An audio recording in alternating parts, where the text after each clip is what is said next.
তুমি বলেছিলে জয় হবে, জয় হবে, এরকমই দিন থাকবে না চিরদিন। তা শুনে কত না ধামাকায় মেতে গিয়ে কি আশ্চর্য নেচেছি অন্তহীন। উৎসবে ভরা উৎকট দেখে দেখে স্বাভাবিকভাবেই ভেবেছি বিসদৃশ। অকুণ্ঠ মনে তুমি হাতে তুলে দিলে পান করে গেছি যে কোনো তীব্র বিষ। কবি শঙ্খ ঘোষের কবিতা তুমি বলেছিলে জয় হবে, জয় হবে। দর্শক, আমন্ত্রণ জানাচ্ছি এনটিভির নিয়মিত আয়োজন সংলাপ প্রতিদিন আমাদের সাংস্কৃতিক সংগ্রাম অনুষ্ঠানে। বিশিষ্ট রূপসজ্জা শিল্পী বঙ্গজিৎ দত্তর 25তম প্রয়াণ দিবস আগামীকাল 1 নভেম্বর। তার স্মরণে বঙ্গজিৎ দত্ত প্রয়াণ দিবস উদযাপন পর্ষদের আয়োজনে বাংলাদেশ শিল্পকলা একাডেমিতে 3 দিনব্যাপী রূপসজ্জা বিষয়ক রূপসজ্জা বিষয়ক কর্মশালা আয়োজন চলছে। আজ কর্মশালার শেষ দিন। এবছর বঙ্গজিৎ দত্ত সম্মাননা পুরস্কার পাচ্ছেন বিশিষ্ট রূপসজ্জা শিল্পী শামসুল ইসলাম শামসু, এবং বঙ্গজিৎ দত্ত পুরস্কার পাচ্ছেন অভিনেতা আবুল হায়াত। প্রাসঙ্গিকভাবে আজ আমাদের সাথে উপস্থিত আছেন দুজন রূপসজ্জা শিল্পী। আছেন জাতীয় চলচ্চিত্র পুরস্কারপ্রাপ্ত জ্যেষ্ঠ রূপসজ্জা শিল্পী মোহাম্মদ আলী বাবুল, এবং আরও আছেন তারই সুযোগ্য সন্তান জনপ্রিয় রূপসজ্জা শিল্পী রবিন আহমেদ। চলুন কথা বলি তাদের সঙ্গে। আপনাদের এনটিভির স্টুডিওতে স্বাগত জানাচ্ছি। কেমন আছেন আপনারা? ভালো আছি, সুস্থ আছি। ওই যে শুরুতেই বলছিলাম বঙ্গজিৎ দত্তের কথা, তো বঙ্গজিৎ দত্তকে আমরা সবাই চিনি, ওনাকে রূপসজ্জার গুরুও বলা হয়। হ্যাঁ, এই আমারও গুরু। জি। তো বঙ্গজিৎ দত্ত ইংরেজি সাহিত্যে স্নাতকোত্তর ডিগ্রিধারী এবং পেশায় শিক্ষকতা, খণ্ডকালীন হোমিওপ্যাথি চিকিৎসক ছিলেন। বঙ্গজিৎ দত্ত দীর্ঘ 4 দশক বাংলা থিয়েটারের রূপসজ্জায় নিবেদিত ছিলেন। এছাড়াও তিনি স্বাধীন বাংলাদেশে মেঘদূত নাট্যদল প্রতিষ্ঠা করেন। নাটক রচনার নাটক রচনায়ও ছিলেন, আবার শিল্প নির্দেশনার কাজও করেছেন। হ্যাঁ, তো বঙ্গজিৎ দত্ত, এবং আমরা যদি প্রথমে বঙ্গজিৎ দত্ত সম্পর্কে জানতে চাই যে তাকে আপনি কোথায় কিভাবে পেয়েছেন, তার সাথে কিভাবে পরিচয় হয়েছিল আপনার? কিন্তু ওনার পরিচয়ের আগে আমি একটা কথা বলি যে ওনার বাবা একজন বিখ্যাত মেকআপ আর্টিস্ট সুরেশ দত্ত। জি। তো ওনারই হাত ধরে বঙ্গজিৎ এসছেন, এবং বঙ্গজিতের হাত ধরে আবার ওই ওনার ছেলে তন্ময়। এই 3 প্রজন্ম আমাদের দেশে এখন পর্যন্ত 3 প্রজন্ম যে মেকআপ আর্টিস্ট এখনো সৃষ্টি হয়নি বা আমার জানা নাই। জি। তো এই 3 প্রজন্মকে আমি থ্যাঙ্কস জানাচ্ছি, ধন্যবাদ জানাচ্ছি যে ওরা সত্যিকারের সংস্কৃতি মানা। এবং বঙ্গজিৎদার একটা বোন ছিলেন, উনি বিভিন্ন সময় তখন ছেলেরা মেয়ে শাস্ত্র, তখনকার যুগে ঢাকা ইউনিভার্সিটিতে যখন নাটক হতো ডাকসুর বা বিভিন্ন সেই সময়কাল, সেই যুগের বুয়েটে তখন ওনার বোন অভিনয় করতেন, প্রথম অভিনয় করতেন। এবং এই সাংস্কৃতিক ভালোবেসে, ভাইদেরকে ভালোবেসে উনি কখনো বিবাহ বসেন নাই। এবং আমি নিজে ব্যক্তিগতভাবে একদিন প্রশ্ন করেছিলাম যে দিদি, আপনি কি বিয়ে করবেন না? এই যে আমার সন্তানরা, এই যে নাটক যারা দেখছে, যারা আসছে, যারা আমাকে দেখছে, মেকআপ করছে, এরাই তো আমার সন্তান, আমি কেন বিয়ে করবো বাবলু ভাই? তখন আমি দেখতে পারলাম ওনার নাম ছিল গীতা দত্ত। আচ্ছা, গীতা দত্ত নাম ছিল, এবং উনি বিয়েই করেননি আজ। আচ্ছা আচ্ছা আচ্ছা। শেষে উনি তারপরে ওনার অসুস্থ হয়ে মারা গেছেন। আচ্ছা আচ্ছা। তো বঙ্গজিৎ দত্তকে আপনি কেমন দেখেছেন? আমি বঙ্গজিৎদার সাথে প্রায় 20 থেকে 25 বছর একসাথে কাজ করেছি, আপনি নিজেও জানেন। এবং ওনার সাথে সহকারী হিসাবে অনেক কাজ করেছি। যখন 2টা-3টা ক্লাস হতো তখন একটা আমাকে পাঠাতেন, একটা আরেকজনকে পাঠাতেন, ওনার প্রতিদিনই 2টা-3টা করে নাটক হতো। জি। তো সেভাবে আমার সেটা কি মঞ্চ নাটকে নাকি ফিল্ম? মঞ্চ নাটকে। বঙ্গজিৎদা ফিল্ম করেন নাই, বরঞ্চ ফিল্ম আমাকে উনি ধরায় দিচ্ছেন। আচ্ছা। উনি বলেন যে বাবুল ভাই, আমার এই বয়স হয়েছে, আমি পারবো না, আপনি করেন। তো আমি গুরুর নাম নিয়ে করেছি। এবং আজকে যে আমার যে বিচরণ এই সাংস্কৃতিক অঙ্গনে, একদম 100% বঙ্গজিৎদার। ওনার কাছে কাজ শিখেছেন? আমি ওনার কাছে কাজ শিখেছি ব্যক্তিগতভাবে। ওনার যে নাটকের কাজ, যখন ফিল্মে আসে অ্যানালাইসিস করেছি এই কাজটাকে নিয়ে, আমি ভেবেছি যে এখানে মেকআপ, মঞ্চের মেকআপটা একটা আলাদা হয়, ফিল্মে একটা আলাদা মেকআপ হয়। তো সেভাবে আমি A to Z ভেবে আমি মোটামুটি প্রোডাক্ট দিয়ে আমি কাজ করেছি। জি। আমার একটা প্রশ্ন ছিল যে আপনি বলছিলেন যে আপনার বাবা ওয়াবদের ইঞ্জিনিয়ার ছিলেন। জি। তো আপনি কিভাবে রূপসজ্জার চলে আসলেন? আমি ছিলাম তখন 72-3 কথা ছিল, তখন একটা বিক্ষোভ ছিল, এই কি বলে এটাকে, দুর্ভিক্ষ ছিল। দুর্ভিক্ষ। আচ্ছা। দুর্ভিক্ষের সময় কোনো কাজ পেতাম না। তো আমার বাড়ির পাশে একজন মেকআপ আর্টিস্ট ছিলেন। কোথায় এটা? এটা গ্র্যান্ড এরিয়াতে ছিলেন। তো উনি আবার মঞ্চ নাটক করতেন শাঁখারি বাজারে। জি জি জি। আর এই শাঁখারি বাজারে বঙ্গজিতে থাকতেন। ও, তো তখন ওনার সাথে আমার পরিচয় হলো। তো উনি বললেন যে তুমি কি কাজ করবা? আমি কি কাজ? মেকআপ। হ্যাঁ, তুমি তো মেকআপ পারো, চলো কাজ করবা। তখন আমি মেকআপ ওনার সাথে আসলাম মহিলা সমিতিতে। তখন ওখানে অনেকেই ছিলেন, বড় বড় শিল্পীরা ছিলেন, আতা ভাই ছিলেন, মামুন ভাই ছিলেন, ওনাদেরও কাজ করেছি আমি ওইসব দলে। জি। তখন ওনারা বললেন, যেমন ধরেন ওখানে আক্তার ভাইও ছিলেন আমাদের। জি জি জি। আক্তার ভাইয়ের দলেও আমি কাজ করছি, সময় নাট্য দল। জি জি জি। তখন ওনারাই আমাকে বঙ্গদাকে বললেন যে এই ছেলেটাকে আপনি রেখে দেন, ছেলেটা একটু অ্যাক্টিভ আছে, ভালো কাজ করে, সিরিয়াস আছে। ওই সুবাদে আমি এখানেই রয়ে গেলাম। জি। আপনি একটা কথা বলছিলেন যে এই যে তারা পরম্পরায়, বংশ পরম্পরায় 3 প্রজন্ম ধরে রূপসজ্জা যে শিল্পী হিসেবে কাজ করে যাচ্ছেন, এটা তো একটা বিরাট ব্যাপার। শিল্পের প্রতি যে তাদের যে কমিটমেন্ট, তাই না, এবং সম্মান এবং শ্রদ্ধার জায়গায়। তো ঠিক একইভাবে এই যে তার বাবা সুরেশ দত্তর যে সম্মাননা পদক টা দেওয়া হয়, আমি তন্ময়ের সাথে কথা বলেছি, আপনাদের যে আপনি বলছেন বঙ্গজিৎ দত্তর যে ছেলে তন্ময়। তো তন্ময় বলছিল যে যারা, যে সমস্ত অভিনেতা বা মঞ্চে যারা কাজ করছেন, এরকম 3 প্রজন্মের কাছ থেকে মেকআপ নিয়েছেন বা রূপসজ্জার কাজটি করেছেন, সেই সমস্ত অভিনেতাদের মধ্যে থেকেই সিলেকশন করে ওই পদকটি দেওয়া হয়, এবং এবছর এই পদকটি পাচ্ছেন আবুল হায়াত। হ্যাঁ, তা আমরা আবার এই আলোচনায় আসবো। আমি রবিনের কাছে আসতেছি যে আমি শুনেছি যে আপনি বঙ্গজিৎ দত্তর কাছে কাজ শিখেছেন, এটা কি সত্যি? সবচেয়ে বড় সত্যি হলো যে আজকে এই প্রোগ্রামে যদি আমি না আসতাম, আমার একেবারে এই ভেতরের অজানা জিনিসটা জানা হতো না। আচ্ছা। এবং আমি মন্ত্রমুগ্ধের মতো আমি আব্বুর কথাগুলো অনুভব করে শুনছিলাম। আর আমি আজকেই প্রথম এই দাদার ব্যাক হিস্ট্রিটা জানলাম। আচ্ছা। তো এটা আসলে আমার অজান্তে একটা ভালো জায়গায় আব্বু আমাকে শিক্ষা মানে শিখতে পাঠিয়েছেন। জি। তো আলহামদুলিল্লাহ, ইটস এ ব্লেসিং। জি। তো আমার একটা জিনিস মনে পড়ে, আমি যখন দাদার ওখানে আব্বু আমাকে নিয়ে দিল দাদার সাথে কাজ করার জন্য, তখন কত আমার 94-এ ম্যাট্রিক কমপ্লিট করলাম। 96, 97, 98-এ আমি আপনার গাজীপুরের উন্মুক্ত বিশ্ববিদ্যালয় আছে, ওখান থেকে ইন্টার কমপ্লিট করলাম। কারণ ইন্টার ওই মুভমেন্টে খুবই চাপ ছিল, তখন তো এত মিডিয়াটা ডেভেলপ হয়নি। তো আস্তে আস্তে যেটা তো রাইজ হলো। তো 3 বছর শুধু আমার পেন্সিল দিয়ে দাগ দেওয়ার কাজ ছিল। আচ্ছা।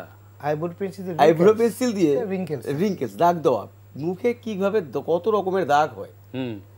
আমি একটা সময় আমার দাগ দিতে দিতে আমার এরকম মনে হতো যে চলো দাগ দেই, এক এক রকমের এক এক ওয়েভের দাগ। তো আমি খুব আনন্দ নিয়ে এই দাগ প্র্যাকটিসটা করতাম। আচ্ছা। তারপরে এমন হলো যে তখন আমাদের প্রোডাকশন ছিল কৃষ্ণ বিভোর, সিএটি সেন্ট্রাল অপারেশন থিয়েটার। হ্যাঁ, তখন তো আমি এত কিছু বুঝতে পারতাম না, কিন্তু আমার ভালো লাগতো।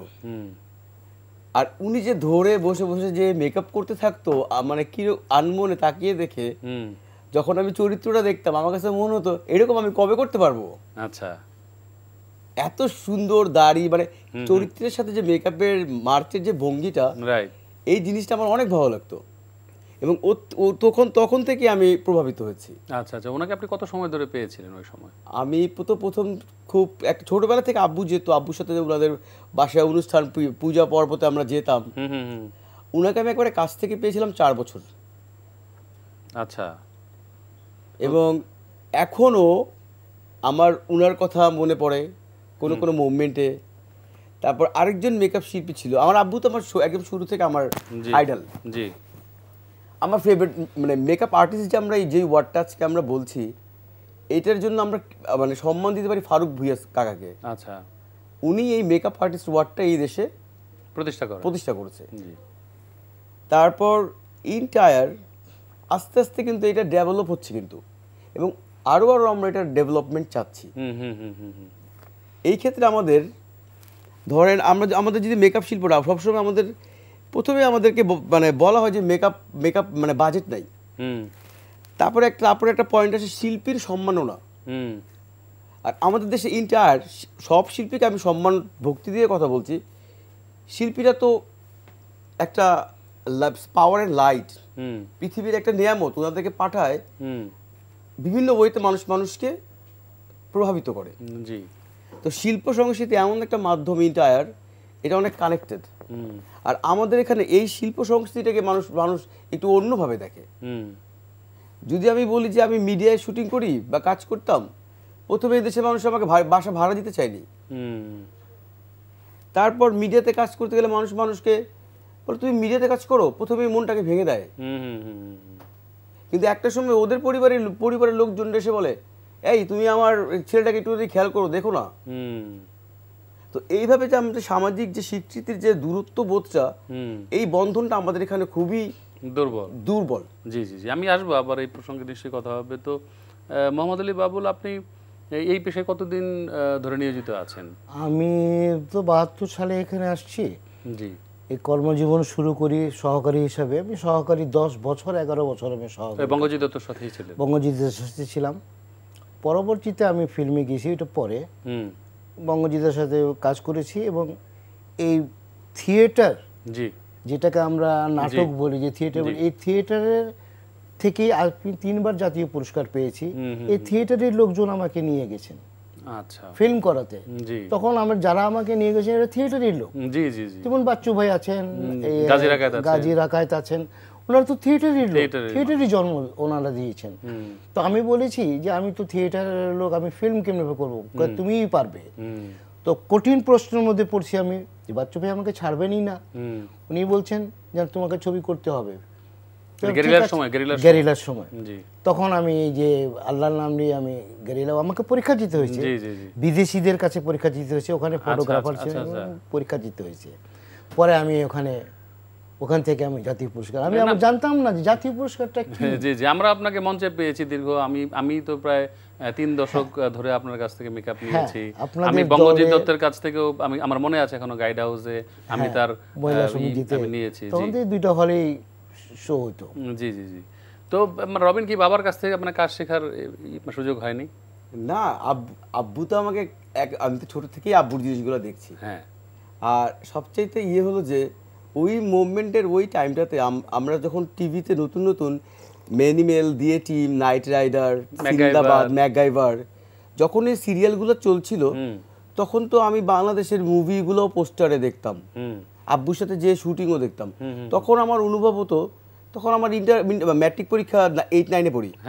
তখন আমার অনুভব হতো যে আমাদের এখানে কি মেকআপ করতেছে, এগুলো ন্যাচারাল হচ্ছে না কেন, মেকআপগুলো ভেসে ভেসে উঠছে কেন, গোবদারি লাগাচ্ছে, এগুলো দেখা যাচ্ছে কেন। আর তখন ওই টিভিতে ওই যে সিরিয়ালগুলো যে শুরু হলো, ওইখান থেকে আমার অনেক ইন্সপায়ার হয়েছে। আমিও এরকমটি করবো যে দেখা যাবে না। তারপরে আমার আরেকটা অনুভব আসলো একটা করতে করতে কাজ, যে খেলোয়াড়রা তো বাংলাদেশকে যে যার মতো করে রিপ্রেজেন্ট করে, তা আমি মেকআপ আর্ট দিয়ে বাংলাদেশকে রিপ্রেজেন্ট করতে চাই।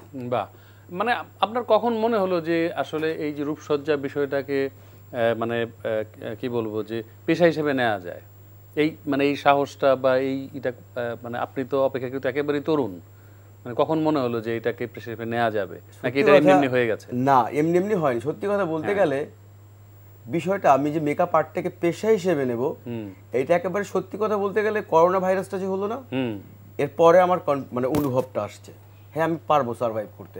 কারণ মেকআপ আর্ট দিয়ে যে এই দেশে বেঁচে থাকা যাবে এন্টায়ার, কখনো আমি এটা স্টেবল ভাবতে পারি। জি, আমরা খুব, মানে আমি যদি আমার কথাও বলি, যে আমি খুব কাছ থেকে দেখেছি আপনাদের স্ট্রাগলটা, যে আপনারা শুধু মঞ্চে কাজ করতেন, মঞ্চের শো হলে আপনাদের কাজ থাকতো, অথবা শো না হলে আর কাজ থাকতো না। তারপর টেলিভিশন আপনারা চলে গেলেন, অল্প কিছু কাজ করলেন, তারপর আপনি চলে গেলেন বিজ্ঞাপন লাইনে, উনি চলে গেল ফিল্মের লাইনে। উনি মঞ্চ ছাড়েন নাই কখনো, কিন্তু রবিনকে আমরা একসময় পর মঞ্চে আর দেখি নাই হিসেবে, কারণ আপনি এখন অনেক ব্যস্ততম একজন আর্টিস্ট। এই পুরো জিনিসটার জন্য অমিতাভ ভাইকে অনেক ক্রেডিট দেব। অমিতাভ রেজা চৌধুরী। তো ড্রিম ফ্যাক্টরি, যে আব্বু যে বাচ্চু কাকার কথা বললেন, বাচ্চু আঙ্কেল, আসলে থিয়েটার বন্ধু অনেক লাইট পিপল, ওনারা অনেক আলো ছড়িয়ে গেছে। জি। তো তখন ড্রিম ফ্যাক্টরি ছিল ইয়েতে, বেলি রোডের ওখানে, বেলি রোডে, হ্যাঁ, ড্রিম ফ্যাক্টরি নাটক হতো, টেলিফিল্ম হতো।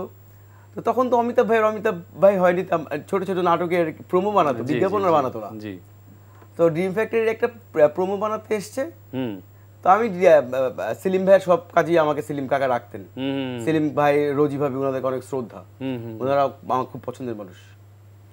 তো আমি ওই কাজে গেলাম, তখন আমি প্রথম অমিতাভ ভাইকে দেখলাম। আচ্ছা। তারপরে যেদিন আমাদের কাজ শেষ হয়ে গেল, জাহাঙ্গীরনগরে মুক্তমঞ্চে আমরা একটা শট নিচ্ছি। আচ্ছা, নাটকের কাজ ছিল না, ওই যে একটা নাটকের প্রোমো। আচ্ছা, প্রোমো, নাটকের নামটা আমার মনে পড়ছে না। শেষ দিকে এসে প্যাকআপের আগ মুহূর্তে অমিতাভ ভাই আমাকে বলে, এই তুই আমার সাথে কাজ করবি? বিশ্বাস করেন আমি লাভ দিয়ে উঠছি, হ্যাঁ ভাই আমি কাজ করব। আমার ওনার সবার সাথে তো শুটিং করছি, নাটকের ডিরেক্টরদের সাথে, এইরকম ডিফারেন্ট ডিরেক্টর তো আমি এর আগে কোনোদিন দেখিনি এত বছরে। আর আমার তো এটা তো আমার খিদাটা ভালো লাগে। আচ্ছা, তারপরে ভাইয়ের সাথে এই যে পথ চলা, মানে তখন থেকেই মানে সাহসটা হলো যে না এই মানে এই বিষয়টাকে পেশা হিসেবে নেওয়া যায়। না না আরো পরে, আর এই যে করোনা ভাইরাস, করোনার পরে। আচ্ছা, দেখেন একটা শিল্পীর কনফিডেন্স থাকা ভালো, ওভার কনফিডেন্স থাকা ভালো না। আর আমাদের এখানে এই জিনিসটাই আমাদের দেশের শিল্পীদেরকে একটা টাইপের জায়গায় ওঠার পরে ফল ডাউন করে দেয়। ও সে ওই জায়গাটায় যেতে পারে না যেই জায়গাটাতে ও যাওয়াটা উচিত। তো এর জন্য আসলে বড় হওয়ার একটা মোমেন্টে যে শিল্পীদের আবার ব্যাক করতে হয়, জি, ডাউন টু আর্থ হইতে হয়, বিনয়ী হইতে হয়, বিনয়ী হইতে হয়। আমি আমার দেশের আসলে এখন তো সবকিছু সামনে দেখা যায়, জি। তো আমরা যখন আমার পাশের দেশের ভারতে দেখি একটা শিল্পী, যখন আমরা মেকআপ করতে যাই ওখানে একটা শিল্পী এসে বসে বলে যে দাদা কেমন আছেন, ভালো আছেন, খবর নেয়, এসে বসে চুপচাপ মেকআপ টেকআপ নেয়, নিয়ে আপনার কি মেকআপ শেষ, বলে যে দাদা হ্যাঁ মেকআপ শেষ, উঠে কস্টিউমটা পরতে যায়, কস্টিউমটা পরে সেটে যে ওইটা হাতে হাতে নিয়ে এই এডিরা কই, ওকে ডেকে বলে যে কিভাবে দাঁড়াবো, কোথায় দাঁড়াবো বলতো, ওর যে কি মানে অ্যাটিটিউডটা, মানে অস্থিরতাটা, ও কবে এটা করবে, একেবারে পেশাদারিত্বের জায়গা থেকে বলছেন। আমরা আলোচনা করছিলাম যে রূপসজ্জাকে পেশা হিসেবে নেওয়ার যে বিষয়টা দেশে, এবং আমি আপনাকে ব্যক্তিগতভাবে চিনি আজকে প্রায় 3 দশক, দেখছি আপনার কাজ, আপনার সাথে কাজ করার সৌভাগ্য হয়েছে। তো আপনি কখনো ভেবেছিলেন যে এই শিল্পটা বা আপনারা যে মাধ্যমে কাজ করছেন মানে এই জায়গাটায় এত বিস্তার লাভ করবে, এবং এত সীমাবদ্ধতার মধ্যে আপনারা কাজ করে গেছেন, এত কি বলবো যে কম বাজেটে কম আয়োজনের মধ্যে থেকে আপনারা এই পেশাটাকে ধরে রেখেছেন, অন্য কিছু করলেও তো পারতেন, এখানে কেন পড়ে থাকলেন? এটাকে খুব ভালোবেসে ফেলেছিলাম আমি। আচ্ছা, খুবই ভালোবেসেছিলাম এই আর্টটাকে। আমি মনে করছিলাম যে এটা আসলে সত্যিকার আর্ট, মানুষে এমনি মানে কাগজে আর্ট করে আর আমি ফেসে আর্ট করছি, তো ওর চাইতে আমি মনে করেছি যে আমি একটু আরো বেটার করতে চাই, যার জন্য একটা ফেসের মধ্যে বিভিন্ন রূপ ধারণ করতে হয়, যেমন দাড়ি লাগাতে হয়, কখনো গোপ লাগাতে হয়, কখনো ইয়াং করতে হয়, কখনো ওল্ড করতে হয়, গ্র্যাজুয়ালি বিভিন্ন সময় বিভিন্ন ধরনের মেকআপ করতে হয়। কিন্তু যারা আর্ট করেন ওনারা তো আর্টই করেন, আর্টের মধ্যে হয়তো কাউকে দাড়ি লাগালেন তো দাড়িই লাগালেন, হয়তো কাউকে গোপ লাগালেন তো গোপই লাগায় একটা আর্ট করে দেখালেন। কিন্তু আমরা একটাই ফেসে গোপটা তুলে দাড়ি লাগাতে পারি, দাড়িটা তুলে গোপ লাগাতে পারি, তারপরে একটা একই ফেসে 25 বছরের যে চেহারাকে আমরা 60 বছরও করতে পারি, 50 বছরও করতে পারি। এটাকে গ্র্যাজুয়ালি ভাবে আমরা স্ক্রিনে বা যেখানে হোক গ্র্যাজুয়ালি ভাবে আমরা এটা করতে পারি, যার জন্য আমাকে এটা একটা ম্যাজিকের মতো মনে হয়। জি জি জি। না, কিন্তু আপনার কি কখনো মনে হয়েছিল যে এই শিল্পটা বিস্তার লাভ করতে পারে এইভাবে? এত বড় ইন্ডাস্ট্রি হবে একদিন, অবশ্যই মনে হয়। সেই মঞ্চ নাটক থেকে শুরু করেছিলেন, অল্প কিছু দল কাজ করত, আমার অবশ্যই আমার মনে হয়েছিল একটা। আচ্ছা, তখন আর্টিস্টরা আমাকে উৎসাহ দিতেন। আচ্ছা, এবং আমি যখন শুনলাম যে দাদার বাবা মেকআপ আর্টিস্ট, আপনি হয়তো জানেন না, অনেকেই জানেন না যে দাদা আমাদেরকে যেমন কল করে নিয়ে যায়, চট্টগ্রামে নিয়ে গেল, খুলনা নিয়ে গেল, এবং নিজে মেকআপ আর্টিস্টকে কল করে নিয়ে যায় বিশেষ মেকআপের জন্য। একটা সময় সুরেশ দত্ত কিন্তু উনি লখনৌ, কলকাতা বিভিন্ন জায়গায় ওনাকে কল করে নিয়ে যাওয়া হতো। আচ্ছা আচ্ছা আচ্ছা, মানে হায়ার করে নিয়ে যাওয়া হতো, এবং ওখানে উনি কাজ করতেন, এবং আমি দাদার মুখেই শুনেছি। এবং ওনার সমবয়সী যে সমস্ত শিল্পীরা ওনারাও আমাকে বলেছেন যে দাদা কিন্তু ওইখানে গিয়েও মেকআপ করেছে, আমাদের কাছে নিয়ে যেত আর কি। আপনিও তো দেশের বিভিন্ন জায়গায় দেশের বাইরে, আমি দেশের বাইরে বহুবার গিয়েছি। হ্যাঁ, আমিও দেখেছি আপনাকে ব্যক্তিগতভাবে, এবং আপনি যেভাবে ক্র্যাপের কাজ করেন, আপনাদের দলের সাথেও আমি গেছি, আপনার সাথেও আমি দেশের বাইরে গিয়েছি ওখানে। এবং একটা মজার কথা কি জানেন, আপনাদের যেদিন শো হয়েছিল দেশের বাইরে, তো ওই দিন 2টা শো হয়েছে আমার, 2টাই ঢাকার দল ছিল, একটা সময় আর একটা হলো আরণ্যক। 2 দলের 2টা শো ছিল, কিন্তু 2 দলের 2টা শো একই সময় হয়েছে। তো আমার মেকআপের জন্য আধ ঘন্টা আগায় পিছিয়ে দেওয়া হয়েছে। এটা আমার কাছে একটা চ্যালেঞ্জিং ছিল। আর আমি একা মেকআপ আর্টিস্ট, তখন ওইখানে মেকআপ, এখানে মেকআপ, তখন এই যে ট্যাক্সি নিয়ে যেতাম। হ্যাঁ, এটা আপনার সম্মানে বলতে হবে, আপনি যেভাবে ক্র্যাপের কাজ করেন, আমি যদি বলি স্পেসিফিক ধরে যদি বলি, এটা আমি পশ্চিমবঙ্গেও দেখি নাই, এবং অধিকাংশ ওখানে মানে ক্রেপের কাজ খুবই দুর্বল, এবং কিন্তু আপনি এই জায়গাটাতে খুবই এক্সপার্ট। আমি একটা ছোট্ট কথা অনুভব শেয়ার করি। জি, যে আব্বু যে বললো যে ক্রেপের কাজ করি, বা এই যে ধৈর্যটা যে কথা বললেন, এক ওয়ার্ডে ধৈর্য, আমি অবাক হয়ে যেতাম, আব্বু ভোর 5টা বাজে ঘুমের থেকে উঠতো, যেদিন আব্বার শুটিং না থাকতো আব্বু ভোর 5টা থেকে নিয়ে বিকেল 5টার আজান দিত, এই পর্যন্ত আব্বা চুল বানাতো, পরচুলা এবং বা মোস্টাস। হ্যাঁ, আজও পর্যন্ত এখন এই মুহূর্ত পর্যন্ত আমি আমার বাবা ছাড়া, একেবারে একটা রিয়েল কথা, আমার বাবা ছাড়া এই দেশে এই গোফ আর কেউ বানাতে কোনোদিন পারবে না। যদি কেউ পারে ওটা মেশিন লাগবে, নাইলে বিদেশ থেকে ইম্পোর্ট করা লাগবে, অথবা রেডিমেড হবে না। হ্যাঁ, মানে কলকাতায় তাই হয়, কিন্তু আপনার মানে ক্রেপের দাঁড়িয়ে রেডিমেড থাকে। একটা ব্যাপার আছে, কলকাতায় হয়, সব দেশেই হয়, কিন্তু রিয়েলিস্টিক ক্যারেক্টারিস্টিক হতে হবে, রিয়েল লুকটা আসে না। এই পেইন্টিংটা এই দেশে আর কেউ কোনোদিন করতে পারবে না। রাইট, এটা সত্য, রিয়েলিস্টিক হতে হবে। আপনাকে স্কিনে লাগানো হবে, কিন্তু বোঝা যাবে না, যেটাকে নেটের মোস্টাস বলি বা উইক বলি, আপনাকে ওভাবে করতে হবে। এটা দীর্ঘদিন আসলে কাজ করা এবং কাজের প্রতি প্র্যাকটিস। যেমন ধরুন সকালবেলা মানুষগুলো গান বাজনা করে, একটা সাধনা করে, কেউ কোরআন তেলাওয়াত করে, বা কেউ হারমোনিয়াম সাধনা করে। আমার না ওটা একটা সাধনাই ছিল। ওর মা আমাকে বলতো আসরের সময় হয়ে গেছে, এবারে উঠো ভাত খাও, কখন করবো? আমাকে না রাখো, আমার খেয়ে হারিয়ে ফেলবো আমি, কারণ ওটা গ্রাফটিং থাকে, তো একটা হিসাব থাকে, মানে এইদিকে যা হবে এইদিকে তাই হবে। তো আমি রাখো, হয়েছে রাখো। তখন আমার এই আসরের আজানের পরে আমি কাজ গুছায়া তারপরে গোসল করে ভাত খেয়ে আমি তখনই ঘুমিয়ে পড়তাম। এরকম হইতো আমার জীবনে। তো আপনি তো এই যে আমরা অনুষ্ঠানের শুরুতেই বলছিলাম যে বঙ্গজিৎ দত্তর প্রয়াণ দিবস স্মরণে যে শিল্পকলা 3 দিন ব্যাপী যে রূপসজ্জা বিষয়ে কর্মশালা হচ্ছে, আপনি সেখানে ক্লাসও নিয়েছেন। আমি গতকাল ক্লাস নিয়েছি, প্রায় 50 জন ছাত্রছাত্রী ছিলেন। কিভাবে মেকআপ দিতে হয়, কোনটা স্টেজে কিভাবে মেকআপ দিতে হয়। আবার স্টেজ তো আমাদের দেশের স্টেজ, যেমন ধরনের শিল্পকলার কথা বলি, শিল্পকলার স্টেজটা মনে করেন একটা হলো 10 ফিট, 10 ফিট মানে স্টেজ থেকে 10 ফিট দূরে দর্শক বসে, ওইখানে এক ধরনের মেকআপ হবে, ডেপথনেসটা। আবার যেমন ধরেন স্টুডিও থিয়েটারের কথা বলি, ওইটার খুবই কাছে। যেমন ধরেন আরেকটা ওইটা কি ওইটা হলটা, আর স্টুডিও একটা হচ্ছে স্টুডিও থিয়েটার, এক্সপেরিমেন্টাল হল। এক্সপেরিমেন্ট হলটা আবার আরো খুব একটু মানে 4-5 ফিট। তা এইরকম ভাবে আগে মেকআপ আর্টিস্টকে দেখতে হবে, যদি থিয়েটারের মেকআপ তাকে distance, audience to light, stage, এগুলো দেখে তারপর আপনাকে খালি মেকআপ দিলেই তো হবে না। যেমন প্রথম সারির দর্শক যদি আপনাকে যেই লুকে দেখবে, শেষের দর্শক বা মাঝের দর্শকও আপনাকে ওভাবেই দেখবে, তাইলে আপনি একটা মেকআপ পরিপূর্ণ। একটা হচ্ছে প্রসিনিয়াম আর একটা প্রসিনিয়াম ভেঙে যদি লোকনাট্য ফরম্যাটে যদি নাটক করা হয়, তখন আবার আরেক রকমই দাঁড়ায়। জি, আমরা শুনবো আরো আলোচনা। তো রবিন আহমেদ, এই মুহূর্তে আপনি অনেক জনপ্রিয় এবং চাহিদা সম্পন্ন একজন রূপসজ্জা শিল্পী, আমি জানি। আপনার কাজের ব্যস্ততা কেমন, কি নিয়ে আপনি এখন ব্যস্ত আছেন? আলহামদুলিল্লাহ, আপনাদের কাজের ব্যস্ততা আমার আলহামদুলিল্লাহ ভালো আছে। জি। আর এর মধ্যে হাতে বেশ কিছু কাজ আছে। সেগুলো ফিল্মের কাজ? হ্যাঁ, না ফিল্মের না, ফিল্মের আমি এখন মেকআপ ডিজাইন করে দিচ্ছি। আচ্ছা। আর মূলত আমার মূল ফোকাসটা থাকে টিভিসিতে, বিজ্ঞাপনের মেকআপ আর্টটা অনেক মুভমেন্টের সাথে ম্যাচ করা। জি জি জি। অল্প সময়ের মধ্যে অনেক গল্প বলতে হয় এবং প্রোডাক্টটাকে হাইলাইট করতে হয়। জি জি জি। তো এই ক্ষেত্রে ওই নেল পলিশের কালারটা থেকে নিয়ে ওর মোমেন্টের স্কিন কালারটা, ওর অনুভূতিটা, সেটাও আমাকে পেইন্টিং এ গল্প বলতে হয় মেকআপ আর্টে। কারণ মেকআপ তো শুধু সুন্দর করা নয়, মেকআপ আর্ট হলো চরিত্রের গল্প বল, চরিত্রটা গল্প বলছে। জি জি, মেক আপ যেমন শব্দটা আছে, আর মেক ডাউনও আছে।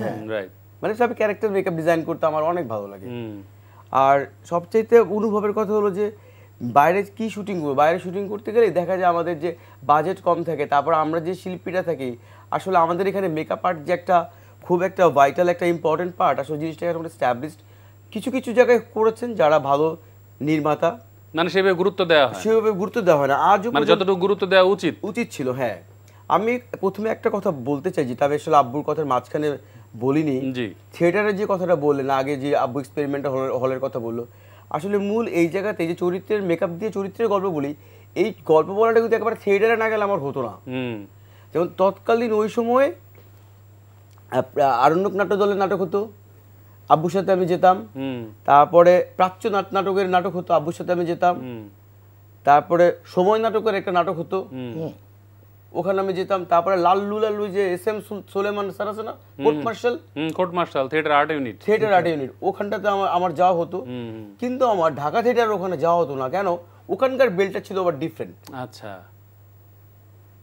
তো সবকিছু মিলিয়ে এই মানুষদের সাথে পথ চলে বড় হয়ে অনেক কিছু জীবনের না পড়েও শেখা হয়েছে। জি জি, আমরা আসবো আরো এই বিষয়ে আরো আলোচনা যেহেতু চলছে, আমরা একটু বাবুল ভাইকে আজকে এত ব্যস্ততার মধ্যে কাছে পেয়েছি, এটা আমাদের জন্য অনেক সৌভাগ্যের বিষয়। আপনি গাজী রাকায়েত নির্মিত মৃত্তিকাময় চলচ্চিত্রের জন্য জাতীয় চলচ্চিত্র পুরস্কার পেয়েছিলেন। দুইটা ছবিতে আমি পেয়েছি, একটা গৌরেও পেয়েছেন। তো সেইটার অভিজ্ঞতা সম্পর্কে একটু বলবেন, ছোট্ট করে যদি বলেন আপনি আমাকে, মানে কেমন ছিল কোন ছবিটা? গাজী রাকায়েতের সাথে কাজ করার, মৃত্তিকাময় এবং গাজী রাকায়েত ডাইরেক্টরের সাথে কাজ করার সবচেয়ে বড় কথা হলো কি মেকআপ আর্টিস্টকে আপনি তো মঞ্চে তার নির্দেশনায় এই যে আমাদের মানে সময় নাট্য দলের সাদা ঘোড়াতেও কাজ করেছেন। হ্যাঁ জি, ওটা বঙ্গজিৎও করেছেন, আচ্ছা, বঙ্গজিৎ দাও করেছেন, ওনার সাথে সাথে আমিও করেছি, পরে একটা সময় আমি নিজে একাই করেছি। জি, কিন্তু এই যে প্রথমে ফিল্ম যেটা করেছি, যে ফিল্মটাকে আগে আপনাকে যে মেকআপ আর্টিস্ট আছে, মেকআপ আর্টিস্টের উপরে পুরো গল্পটা বোঝাই দেওয়া, ওনাকে পুরো ফ্রিডম দিতে হবে। জি, যদি ফ্রিডম মেকআপ আর্টিস্টটা পায় তাহলে ও ওভাবে মেকআপ দেয়। যেমন আমি পুরো ফ্রিডম ওয়াইজ মেকআপ করেছি, ওনার মৃত্তিকা মায়া বলেন আর বলেন গোর বলেন। জি, তো মৃত্তিকা মায়াতে যেমন আমি মেকআপ দিয়েছি, একটা মেকআপ ছিল শর্মিমালা বলে একজন, ওকে পুরো কালো মেকআপ, জি, জি, জি, পুরো কালো মেকআপ দেওয়াতে মেক ডাউন করতে হয়েছে। মেক ডাউন মানে ফুল ডাউন, তার জন্য ওর বিয়েই হয় না, ওর বিয়েই হয় না। পরে যাওয়া একটা বুড়া লোকের সাথে বিয়ে হলো, লোকটা মারা গেল। জি, এইরকম ভাবে অনেক মেকআপ। তারপরে আসেন আপনি ওনার গোর ছবিতে যখন ওনাকে একটা গ্রামের একটু পোর খাওয়া, সব আর্টিস্টের এই মেকআপ, এই যে পোর খাওয়া যে মেকআপ গুলা, বার্ন হয়ে যাওয়া যে মেকআপ গুলো, এগুলো আমাকে দিতে হয়েছে। প্রান্তিক অঞ্চলের মানুষদের তাদের শেড বা টোন কেমন হবে, খেতে পায় না, এভাবে মেকআপ, এইগুলোর মেকআপ আমাকে দিতে হয়েছে গোর ছবিতে। জি, জি, জি, জি। তারপরে সবচেয়ে বড় কথা হলো যে মেক আপটা দিলেই হলো না, এটা গ্র্যাজুয়ালি আমাকে মেনটেন করতে হয়েছে। 15 দিন 20 দিন একই আর্টিস্টের একই মেকআপ কন্টিনিউটি মেনটেন করতে, আবার সারা দিন ধরে ওই টোনটা ধরে রাখার একটা বিষয় আছে। টোন সারা দিন ধরে রাখা, ওখানে মেকআপ আর্টিস্টকে স্ট্যান্ড বাই থাকতে হবে, মেকআপটা উঠে গেল, কমে গেল, রোদে পড়ছে, বৃষ্টিতে ভিজছে, হ্যাঁ, এরকম ভাবে ওইভাবে আমরা করেছি। কিন্তু আমি আবারও বলি যে মেকআপ আর্টিস্টকে স্বাধীনতা দিতে হবে। আর আমরা যখন কাজ করছি, মানে আমার ব্যক্তিগতভাবে আমি যখনই যে ফিল্মে কাজ করেছি, কিন্তু কোনোদিন যে জাতীয় পুরস্কারটা কি হবে, আমি পাবো কি না, আমি কোনোদিন আমি স্বপ্নেই ভাবিনি, স্বপ্নেও ভাবিনি আমি জাতীয় পুরস্কারটা কি। আমি আবার যখন আমি প্রথম জাতীয় পুরস্কার পেলাম, ওখানকার যে স্টেজ ম্যানেজার আমাকে এসে বললো যে বাবুল ভাই আপনার নাম ঠিকানা ফটো এটা দেন। আমি দিলাম, আমাকে হ্যাঁ জাতীয় পুরস্কারটা দেওয়া হবে। তার 2 দিন আগে পুলিশ একদিন যায় আমার বাড়িতে, একদিন আর্মির লোকরা যায়, হ্যাঁ, উনি কি করে, উনি কোথায় থাকে, তো এটা নিয়ে আমি যেখানে থাকি ওখানকার লোকজন খুব বিভ্রান্ত, মানে ভাই পুলিশ খুঁজে কেন, ভাই আর্মি আইসিও আপনি খুঁজতে। আমি বলবো ভাই কেন আইসি তা আমি জানি না। পরে আমি বলছি যে আপনি অমুক অমুক তারিখে টেলিভিশন দেখেন, টেলিভিশনে অমুক থেকে আমাকে জাতীয় পুরস্কার দেওয়া হবে। তখন যখন দেখলাম, যখন সবাই দেখলো, তখন আমাকে সবাই জড়ায় ধরে, এলাকাবাসীগুলো, আমাদের এলাকায় এরকম একটা লোক থাকে, আমরা দামি দিই না। বাহ, রবিন আহমেদ, আমি একেবারে অনুষ্ঠানের শেষের দিকে চলে এসেছি। তো শিল্পের এই শাখার আমি যদি রূপসজ্জার সীমাবদ্ধতাগুলো কেমন, এবং মানে বাবুল ভাই বলছিলেন যে সীমাবদ্ধতাগুলো কীরকম, যে শিল্পীর শিল্পীর স্বাধীনতা থাকা উচিত, প্রয়োজনীয় পর্যাপ্ত স্বাধীনতা দেওয়া হয় না, বাজেট থাকে না, এর বাইরে এই শিল্পের সীমাবদ্ধতাগুলো কেমন এবং এর সম্ভাবনাই বা কেমন?